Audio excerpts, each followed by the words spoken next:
Шановні пані і панове, сьогодні ми приймаємо у себе відомого експерта у сфері економіки і геополітики Олів'є Ведріна. Він відомий тим, що дає експертну оцінку ситуації, яка складається, зокрема, на пострадянському просторі, для таких поважних інституцій, як Комітет регіонів європейський, як Європейська комісія та інші важливі європейські структури. Тут в Києві пан Ведрін заснував так званий континентальний економічний інститут, який діє під егідою педагогічного інституту Київського імені Драгоманова. So, Mr. Vedrin, welcome in Укрінформ. And I just ask you maybe a strange question. You have Russian roots. Vedrin sounds like Vidrin, and we do know very famous Russian expert in the political field. You are some kind of relatives? Yes, some kind of relatives. Yes, yes, Dmitry Vedrin. Yeah? Yes. Yeah. Yes, we are relatives. He's my cousin. Okay. But we were not in the same camp. So, that is, you are something like in a shared family.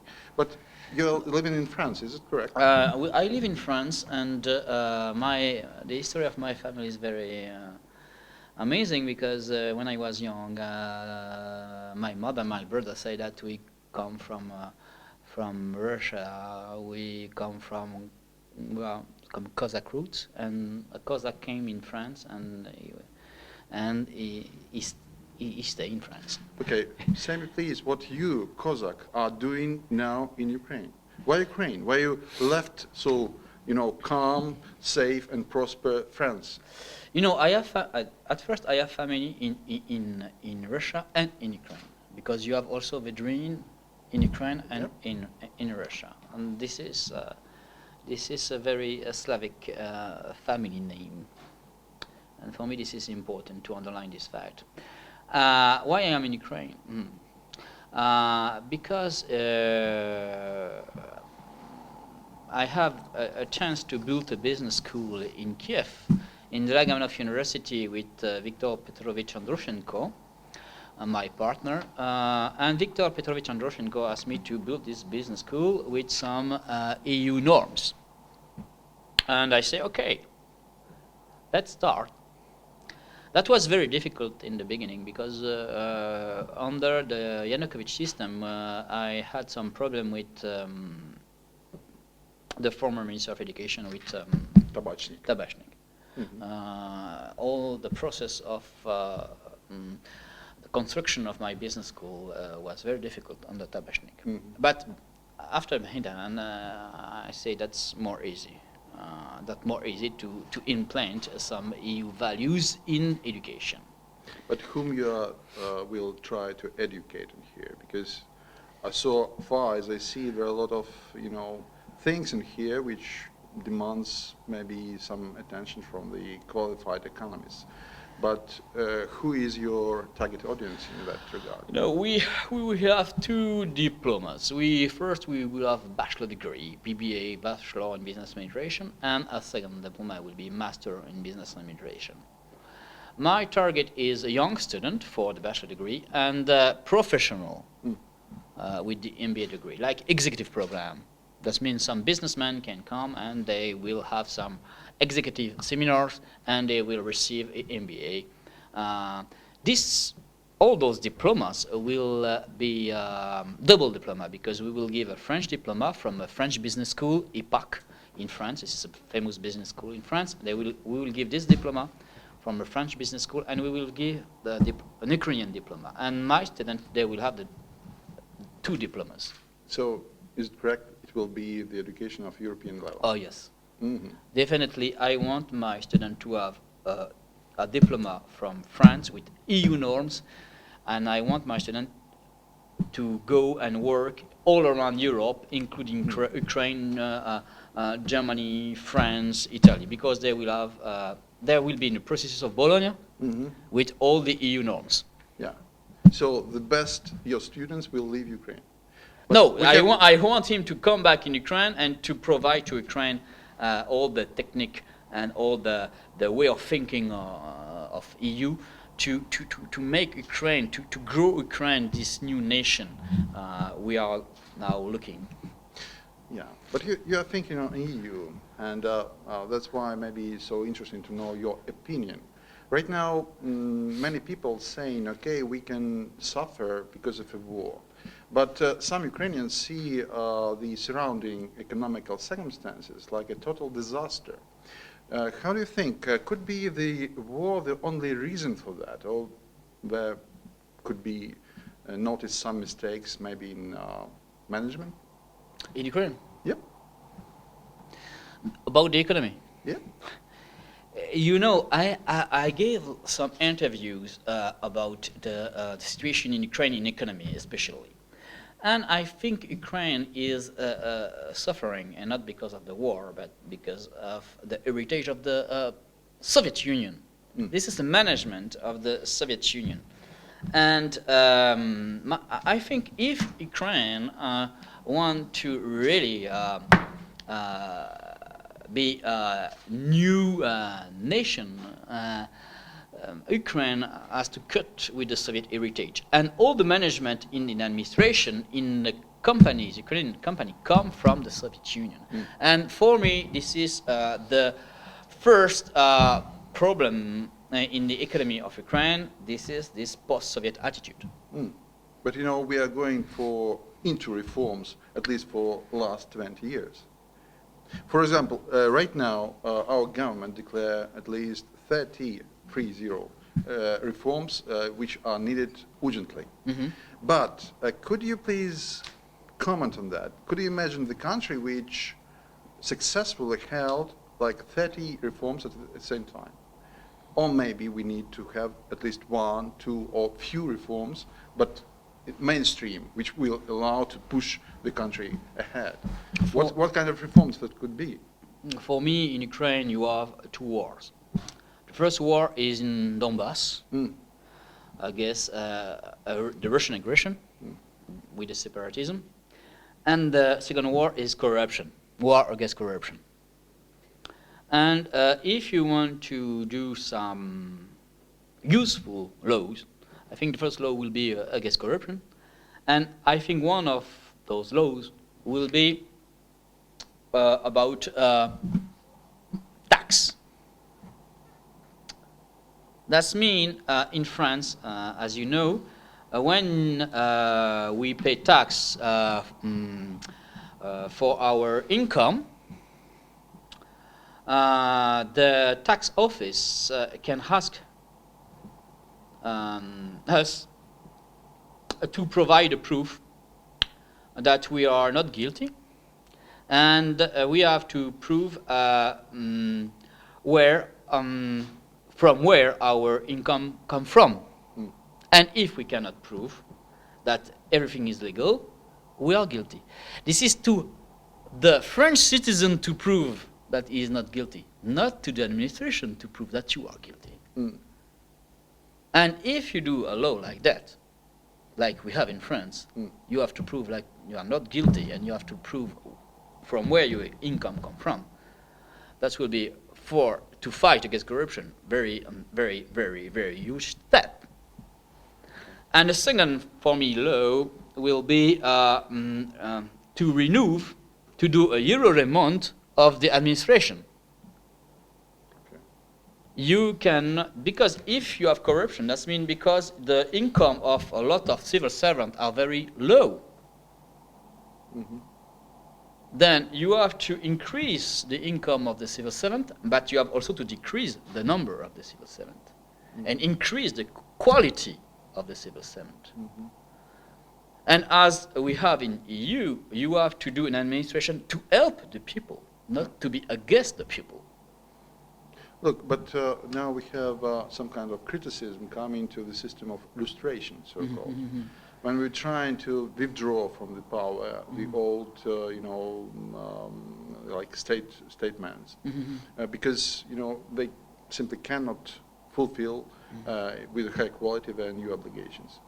But is it totally, is it crucially necessary to totally remove all the old staff from their offices? That means that we will have new and unexperienced people, as we see that now, which will make new mistakes and maybe not be able to bring the country to success. That's a good question. You are right. Depend on the sector. In some sector, you can put new people. In some other sector, of course, you need to do like parrainage between old people and new people. But take the example of Georgia. They remove large part of all the personnel in the police. For example, I think you have to not think about to move everybody out from the administration, but to only move the inefficient person. Because in the Ukrainian administration, you have a lot of persons who are efficient. They are doing their job in a regular way. I know some of them, without corruption, without bribe. They are working, and they are very, very serious. Those men and those women has to stay in the administration. But other, they have to leave quickly. Okay. So that's up to Ukrainian government to organize Yes, that of job. course. I want to ask you some question concerning the EU-Ukraine relations. In recent days, we pay a lot of attention to a war, and some news about the association agreement and so and all related issues just came to the shadow. But from my belief, it is not fair, because the huge part of the Ukrainian exports now come into EU, and we should remember about that. My question is, right now EU have a privileged status for Ukraine in the trade, because obviously our Ukrainian economy could not compete on the equal level with EU economy. But for how long will that regime, the privileged regime, exist? Because the window of opportunity Ukraine need to use, but that window of opportunity would not be endless. I think this period of opportunity will stay for few years, because we know that this will not be easy to Ukraine to do very quickly all the reforms, firstly. And I want to take the example of Poland. Poland took more than 10 years to do all the reforms and to be a EU member state. Then I want to do a parallelism between Poland and Ukraine. I think Ukraine will have and will need the same help than Poland for the same period. Then this is only way. Then to do a shock therapy, yes, but also to have the help of EU for a long time, like Poland. Yeah. But here in this country, at least for recent months, we see the reforms like a process of austerity. But does reforms means only austerity measures? No, of course. And as you see in EU, these reforms is at first how to be more efficient. And for Ukraine to be more efficient is to fight against corruption. Yeah. Because, as I said, you have two wars, the war in the East and the war against corruption. And if now Ukraine has all those economical problems, this is because of the Soviet heritage and because of the Soviet organization based on corruption and bribes, post-Soviet system. Yeah, I see. But maybe it is not necessary, it's not enough to have only administrative measures to fight the corruption? Maybe No, there should no, be. no, no. You know the Ukrainian and Russian and mentality of people in overseas countries quite good. What should be changed in a mind to maybe to get success in that reforms and in fighting corruption? So how could we change our people? Let me say so. You know, if we can take a parallelism with France. In France, if I give 100 euro to a policeman, I can go to jail. Because the policeman say, hey, you try to corrupt me? Yeah. Because we know that if everybody corrupt everybody, our state will fail. That we feel, each citizen feel like a part of the French Republic. That means you have to feel, each Ukrainian citizen has to feel like a part of the Ukrainian nation, of the Ukrainian Republic. Personally, this is a way of thinking. We are the people, we are citizens of France, we are citizens of EU. If tomorrow I do corruption, I am against my state. I kill the values of my state. And tomorrow, that means tomorrow if you see a policeman in France, you will never give to him 100 euro because you know that he will not accept and you cannot because that's a crime against the state. Yeah, that's great. I believe sooner or later we will come to that regime. Let me ask you a frank question about the European sanctions. It is not a secret that many European economies suffering from that sanctions introduced against Russia. But, you know, maybe nobody believes that the main reason for that sanction is just to rescue Ukraine. I'm just thinking about the nature of these events and what is the deep reason for that sanctions? Does now really Europe see the threats coming from the Russian side like a challenge to the European community? Because it is not Ukraine fighting against the Russian aggression. That we, from my perspective now, trying to curb the Russian aggression against European values. Something like that. I think you are right. For me, this is an aggression against the European Union values. But I want to do a difference between Russia and Putin. Because, you know, I like to say that as a lot of my friends who are also Russian, French, and Ukrainian, they are against Putin, not against Russia. And I say this sentence and this logical way of thinking. I say to all the pro-Putin in Europe, if you are pro-Putin, that means you are against Russia. Oh. Why? Because if you are pro-Putin, that means you want the Russian people to live like slaves, to live under totalitarianism, to live with bad income, to live with bad hospital, to live with bad transport, to live with a new authoritarianism. You want that for the Russian people? Then if you want that, you are pro-Putin. Okay, then you are against Russia. This is my logical. No. We have to be active in this political fight. That means we have to say, you are pro-Putin, you are against Russia. Because you are against the future of the new generation of Russia. Then please be with Ukraine. Be with Ukraine who fight for EU value and who fight also for a new Russia. Fighting against Putin and fighting for new Russia, can we get some weapons from EU and some other Western partners? I am personally, I am in favor of a strategy. That means we have to increase the sanction, and we have also to provide weapons.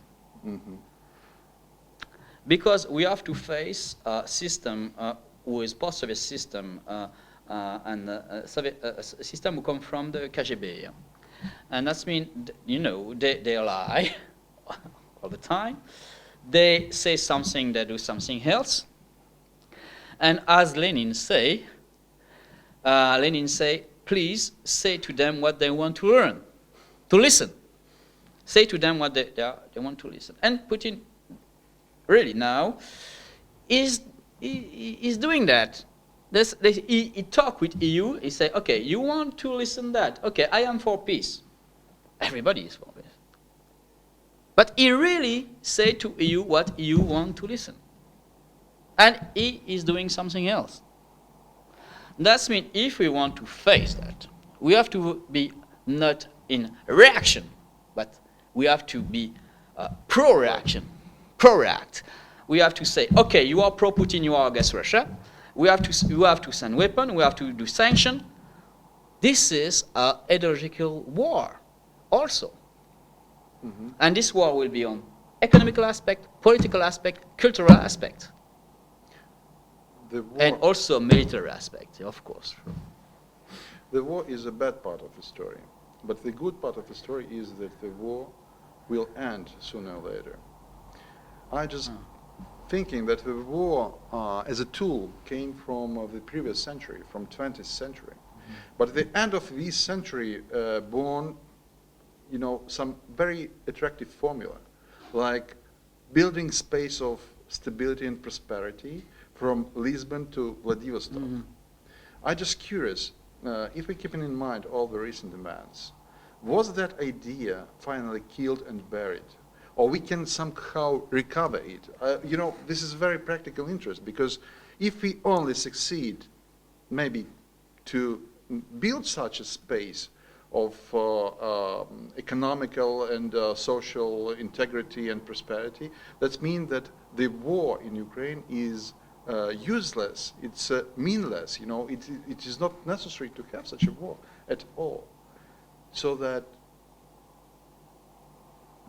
is that idea still alive or not?